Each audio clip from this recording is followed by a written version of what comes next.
wisdom for social etiquette that we began last week, reading again from Luke 14. You remember it was bottom-up thinking, not power-hungry, top-down social norms. Today, it's also countercultural etiquette and who you invite to a dinner party. Invite the people not usually welcomed. For those who won't even give you an invite back to their place after, because all are welcome. I'm wondering how we will put that into action this week. I also got to wondering personal bits about my dad, who was adopted at birth, whether he would still have been welcome at his church that he went to in his 20s before he left, if he and they had known who his father was. We discovered this year that his dad, my dad, was a famous Polish ballet dancer, because you couldn't really see that in me today. In fact, we'll go this week to explore Poland and my roots for a few weeks. Dad's church, which was the strict brethren variety, did not approve of dancing and generally having fun, I think. So I'm guessing they may not have been welcoming of him because of his background. But, to repeat our mantra here, all are welcome in Jesus' eyes. One Sabbath day, Jesus went to eat dinner in the home of a leader of the Pharisees, and the people were watching him closely. Then he turned to his host. When you put on a luncheon or a banquet, he said, don't invite your friends, brothers, relatives, and rich neighbors, for they'll invite you back, and that will be your only reward. Instead, invite the poor, the crippled, the lame, and the blind. Then at the resurrection of the righteous, God will reward you for inviting those who could not repay you. Hearing this, a man at the table with Jesus explained, what a blessing it will be to attend a banquet in the kingdom of God. Jesus replied with this story. A man prepared a great feast and sent out many invitations. When the banquet was ready, he sent his servant to tell the guests, come, the banquet is ready. But they all began making excuses. One said, I've just bought a field and must inspect it. Please excuse me. Another said, I've just bought 5 pairs of oxen and I want to try them out. Please excuse me. Another said, I just got married, so I can't come. The servant returned and told his master what they'd said. His master was furious and said, go quickly into the streets and alleys of the town and invite the poor, the crippled, the lame, the blind, and the lame. After the servant had done this, he reported, there's still room for more. So his master said, go out into the country lanes and behind the hedges and urge anyone you find to come, so that the house will be full. For none of those I first invited will get even the smallest taste of my banquet. Word of God to us today. Mr. Nick Turner with us today. Welcome him. And playing bass today, Scotty Chauvet is with us today. He's a lot more animated than Ricky. He smiles, he's friendly. It's weird. It's really weird. I know, it's knocked me off my game. I'm glad they're here today.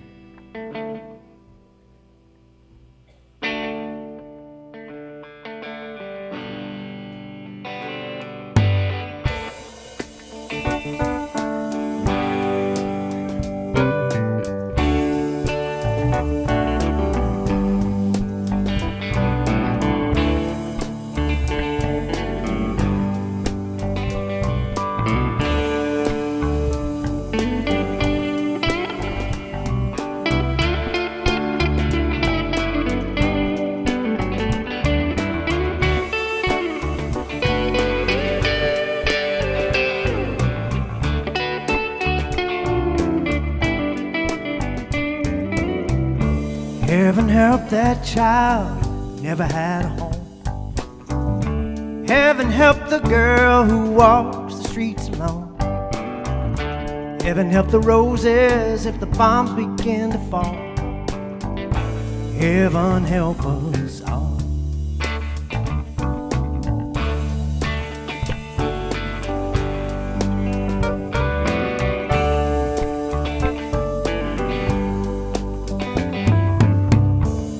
Heaven help the black man if he struggles one more day. Heaven help that white man who turns his back away. Heaven help the man who kicks the one who has to crawl. Heaven help us all. Heaven help us all. Help us all. Heaven help us. Oh, help us all. Heaven help us. Lord, hear our cry when we call. Heaven help us all.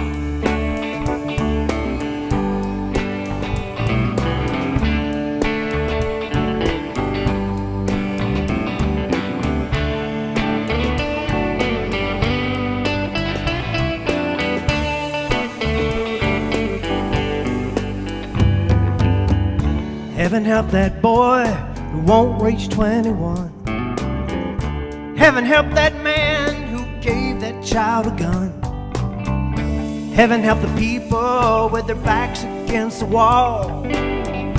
Heaven help us all. Heaven help us. Oh, help us all.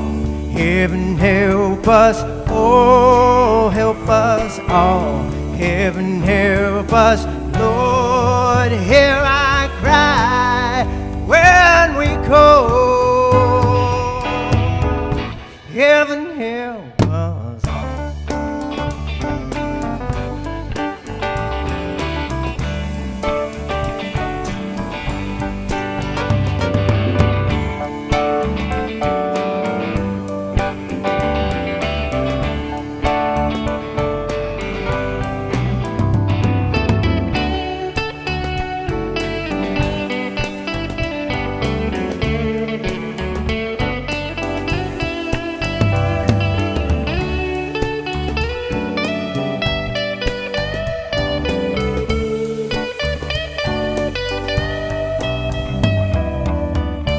Now I lay me down before I go to sleep.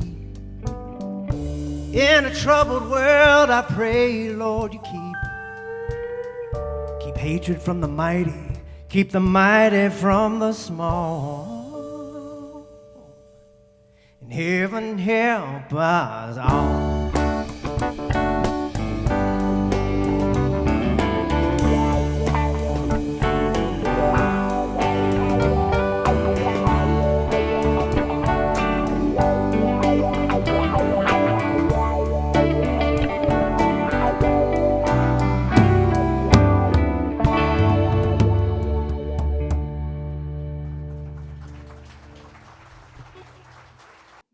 The late Tony Campolo relates an experience he had one night when he was visiting Hawaii, speaking at a conference.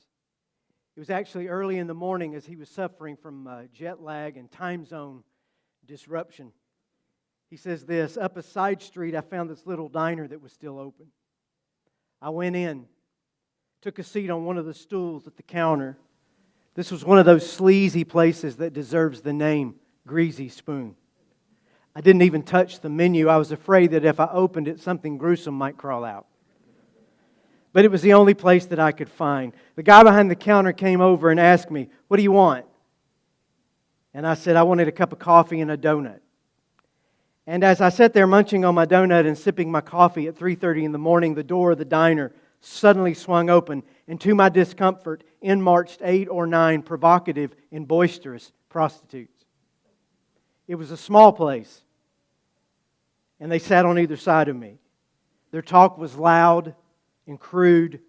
I felt completely out of place and was just about to make my getaway when I overheard the woman beside me say, "Tomorrow's my birthday. I'm going to be 39. Her friend responded in a nasty tone, "So what do you want from me? A birthday party?" The woman sitting beside me said, "Oh, come on, why do you have to be so mean? I was just telling you, that's all. I mean, why should you give me a birthday party? I've never had a birthday party in my entire life. Why should I have one now?" I sat and waited until the women had left. Then I called over the guy behind the counter and said, "Do they come in here every night?" "Yeah." The one right next to me, does she come here every night? Yeah, that's Agnes. She comes in every night. Campolo said, I heard her say that tomorrow is her birthday. What do you think about us throwing a birthday party for her here tomorrow night? A smile slowly crossed his chubby cheeks. And he answered, that's a great idea. Calling his wife, who did the cooking in the back room, he shouted, hey, come out here. This guy's got a great idea. Tomorrow's Agnes's birthday, and this guy wants us to go in with him and throw a party for her right here tomorrow night. His wife came out of the back room all bright and smiley, and she said, that's a wonderful idea. You know, Agnes is one of the most kind and nice people I've ever met, and nobody ever does anything nice or kind for her.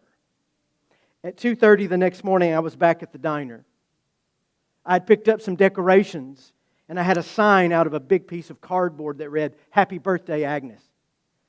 The woman who did the cooking must have gotten the word out on the street, because by 3:15, every prostitute in Honolulu was in that place. Wall-to-wall prostitutes and me. At 3:30 on the dot, the door swung open and in came Agnes and her friends, and we all screamed, Happy birthday! And never have I seen a person so flabbergasted, so stunned, so shaken. Her legs seemed to buckle. She began to cry. Harry, that was the name of the guy behind the counter, gruffly mumbled, blow out the candles, Agnes. Come on, Agnes, we all want some cake. Agnes looked down at the cake. And then without taking her eyes off of it, she said very softly, look, Harry, is it all right with you if I just keep the cake for a little while? I mean, is it all right if we don't eat it right away? Harry shrugged and answered, sure, if you want to keep the cake, keep the cake. Take it home if you want to. And then looking at me, she said, I live just down the street a couple of doors. I want to take the cake home, okay? I'll be right back. She got off the stool, picked up the cake, and carrying it like it was the Holy Grail, walked slowly toward the door. When the door closed, there was stunned silence in the place. And not knowing what else to do, I broke the silence by saying, and I laugh at this part every time I read it, what do you say we have a prayer? Looking back on it now, it seems like the most strange thing for a sociologist to be leading a prayer meeting with a bunch of prostitutes in a diner in Honolulu at 3:30 in the morning. But it felt like the right thing to do. I prayed for Agnes. I prayed for her salvation. I prayed that her life would be changed, that God would be good to her. And when I finished, Harry leaned over the counter and with hostility in his voice said, Hey, you never told me that you were a preacher. What kind of church do you belong to? And I answered, I belong to a church that throws birthday parties for prostitutes at 3:30 in the morning. Harry waited a moment, and he almost sneered as he answered, No, you don't. There's no church like that. If there was a church like that, I'd join it. And I said, well, at least that is the kind of church Jesus came to create. I don't know where we got this other one that is so prim and proper. Jesus said, go quickly into the streets and alleys of the town and invite the poor, the crippled, the blind, and the lame. And after the servant had done this, he reported, there is still room for more. So his master said, go out into the country lanes and behind the hedges and urge anyone you find to come, so that the house will be full. It's subtle, but this is likely the most radical story that Jesus ever told. In this parable, Jesus throws out of the kingdom, out of the party of God, the very ones we would expect to find there. And the ones you would never expect fill their now vacant seats at the table. It is this great reversal of position and status where outcasts and society's untouchables and barefaced oddballs gather together. These welcomed guests to God's table wander in off the street, uncombed, unshaven, smelling like body odor and cheap wine, and they don't know the difference between a salad fork or an hors d'oeuvre. And meanwhile, those who have enjoyed favored status for their entire lives, who have lived at the upper echelons of society because of their birth, their wealth, their religious piety, their class superiority, their political connections, they find themselves out on the street. And suddenly, it is the elite who are eating out of trash cans. They scramble to find shelter. They try to fight off the cold of night with newspaper blankets and barrel fires. This reversal takes place not because the master of the feast, who is obviously God in Jesus' story, hates these blue-blooded fortunate of society. It takes place because the fortunate refused the invitation to come to the party. But this party will go on, and it will be celebrated with or without those initially invited. This party is for all who will enter the door, even those who really don't know where the door is. The explanation of the parable is pretty clear. While there is no room in our religious structures, in our religious systems, for outsiders, God goes out of His way to find these outsiders and invites them in as family.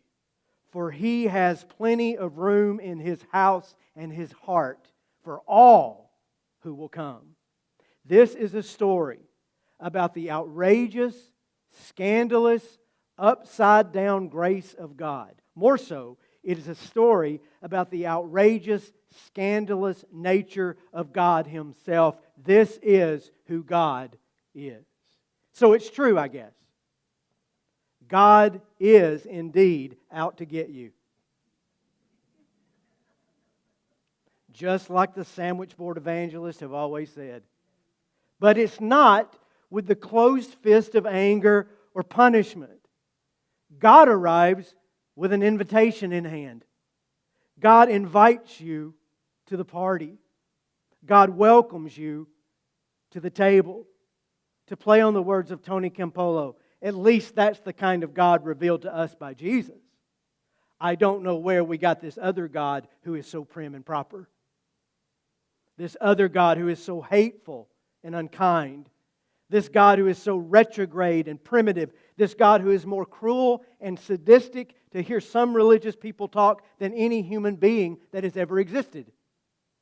The only God is the God that I know is the God revealed by Jesus of Nazareth, a God who is good, a God who is not too good to be true, but a God who is so good it just has to be true. Philip Yancey wrote about President Nelson Mandela and Archbishop Desmond Tutu forming the Truth and Reconciliation Commission after apartheid ended in South Africa in the 1990s. That commission heard, documented, and published the atrocities that had been committed against the native population of South Africa over the decades. But these were not punitive hearings. They sought redemption, the breaking of the cycle of revenge. The rules were very simple. If a white policeman or army officer voluntarily faced his accusers, confessed his crime, fully acknowledged his guilt, he could not be tried and punished for that crime. But he had to come clean. Hardliners were incandescent with rage.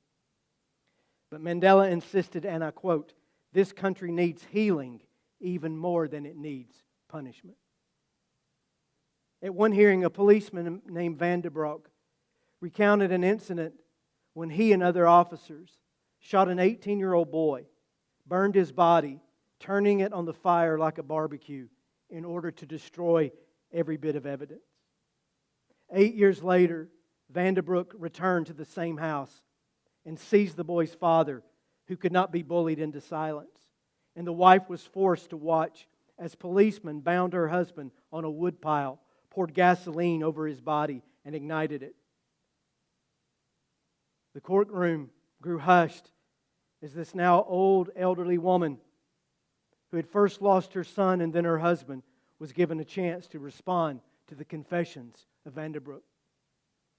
The judge asked, "What do you want from Mr. Van der Broek?" She said, "I want three things.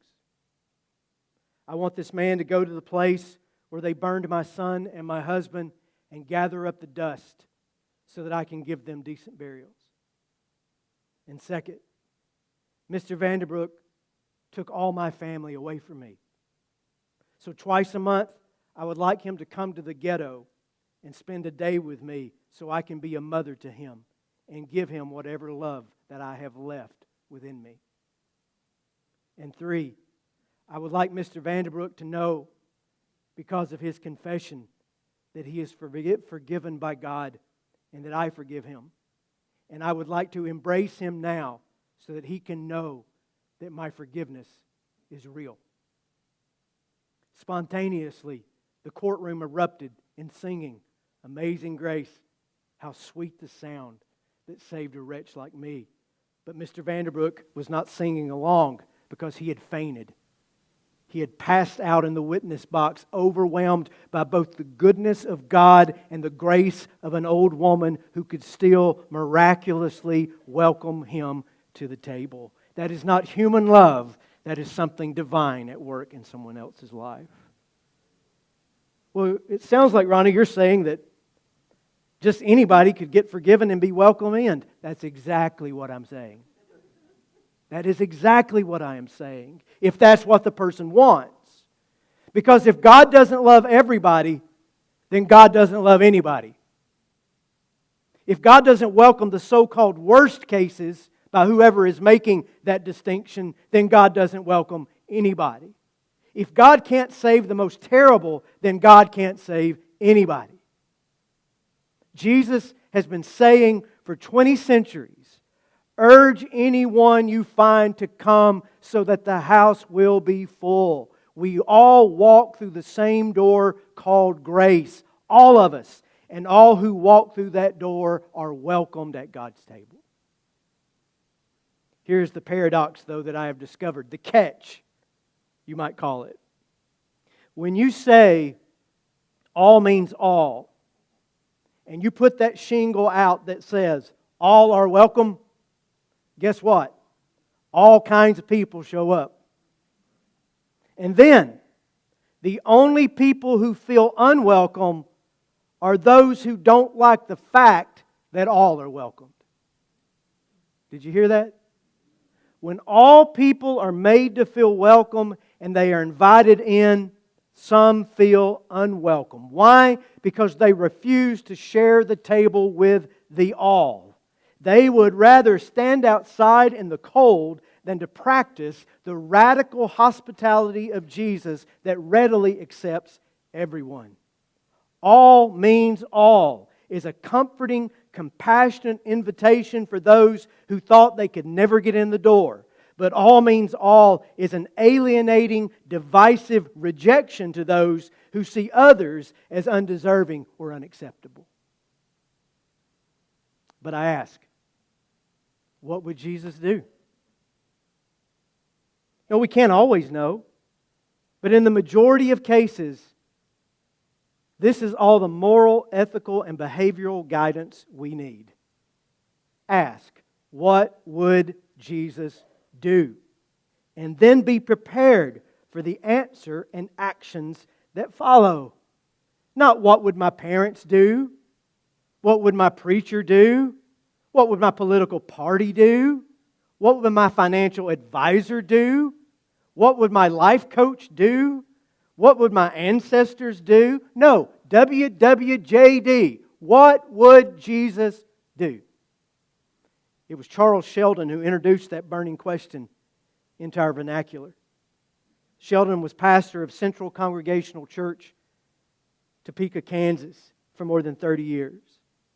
And while he was there in 1897, he wrote a little book called In His Steps. It's still published today. And in this book, there is a poor man. His name is Jack, who is out of work and out of luck. He calls on the pastor of the local First Church for help. Jack goes door to door all over town looking for the same. And on the next Sunday morning, Jack shows up at First Church. The worship service is conducted perfectly, beautifully. First Church had the finest preaching and the best choir in town, after all. And when the sermon ends, Jack walks forward and in front of the altar addresses the stunned congregation. Nothing like this had ever happened at the First Church, ever. And they all fell deathly silent as Jack speaks to them. Jack, using the vernacular of the time, this hobo. And Jack says this, I'm not drunk and I'm not crazy. I am perfectly harmless. But if I die, as there is every likelihood I shall in a few days, I want the satisfaction that I said my say in a place like this and before this sort of crowd. I lost my job 10 months ago. I never did learn but the one trade, but that's all I can do. I've tramped all over this country trying to find something. I've tramped through this city for 3 days trying to find a job. And in all that time, I've not had one word of sympathy or comfort. I'm not blaming anybody, just stating the facts. But what I feel puzzled about is what is meant by this phrase you use, following Jesus. What do you mean when you sing, I'll go with Him all the way, like you sang today? Do you mean that you're trying to save a lost, suffering humanity as I understand Jesus did? Somehow I get puzzled when I see so many Christians living in luxury and singing, Jesus, I my cross have taken, all to leave and follow Thee. And remember how my own wife died 4 months ago in a tenement in New York City, gasping for air and asking God to take our little girl with her. Of course, I don't expect you people can prevent everyone from dying of starvation or lack of proper nourishment or tenement air.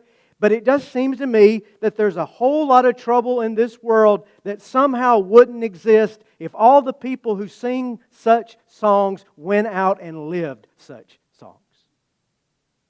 I suppose I don't understand, but I do ask, what would Jesus do? We know the answer. He would open the door with an open hand and an open heart. He would say, come unto me, all you who are weary and heavy laden, and I will give you rest. All of you. He would say, for God so loved the world that whoever believed in Him would not perish, but have eternal life. He would say, urge anyone you find to come so that the house would be full. Jesus would build a bigger table because all means all. And may we each believe, act, and live the same.